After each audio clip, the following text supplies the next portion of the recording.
a judge acquits a cop who decided to kneel on a teen's back. We all saw the video. Let's go to it as a reminder. Here it is.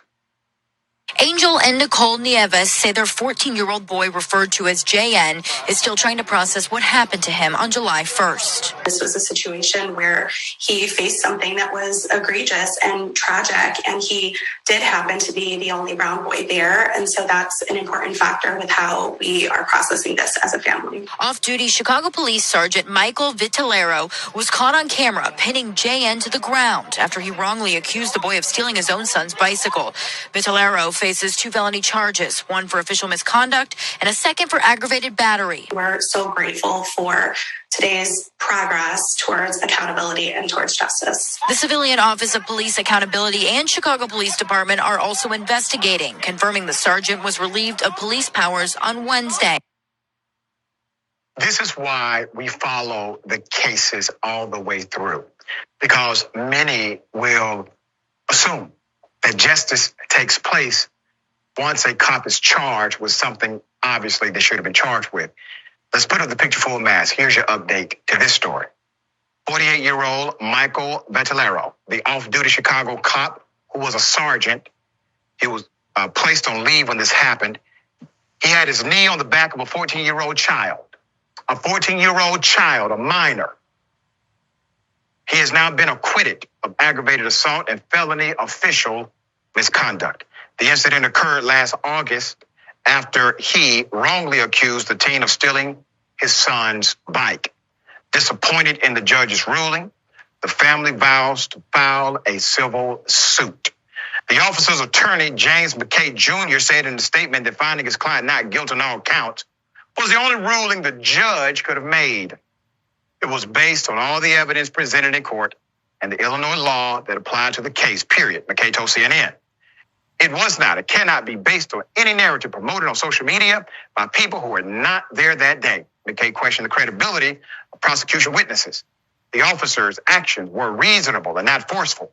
He said, noting the teen was not injured and did not get a scratch. Well, attorney, that is not the prerequisite for someone to engage in official misconduct. The fact they don't have a mark on their body is not a defense. But I will say this. The defense attorney knew what he was doing here because he requested a trial by judge rather than a trial by jury. Typically, when they do that, they know what kind of personality and judicial philosophy is carried in that courtroom by that judge. There's more. According to the report, the cop had gotten information that his son's bike was stolen from the local library and then seen at a nearby Starbucks, according to a criminal complaint. The video footage from the Starbucks and other businesses in the area showed the teen was not the person who took the bicycle. We were able to establish that when it first happened. He was wrong all the way around. Charged because the DA thought it was a criminal act. He was fired because his agency knew what he did was wrong. And then a judge says, everything he did was actually right. Max, thoughts?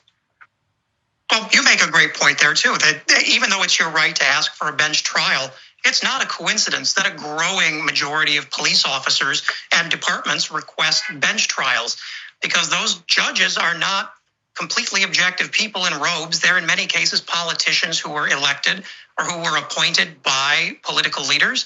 They have a very strong deference to police departments and police authority. I believe in most cases where there is a bench trial of a police officer, even off duty like this, they're acquitted. So it does say quite a bit that police officers don't feel the need to face a jury of their peers because in many ways they feel like they shouldn't be policed by regular people. And that says quite a bit about where they are. Yep, and it says a lot about where we are as well. Okay, ladies and gentlemen, I did this story about, I believe, like last year or the year before that this incident happened. And I remember this story quite well, that this 14-year-old had his knee in his upper back. And, you know, he's an off-duty police officer in Chicago. And now we just found out that he was not found not guilty. He was basically acquitted. And you see why police officers love using bench trials. They they want judges to be bench trials because they can easily get off.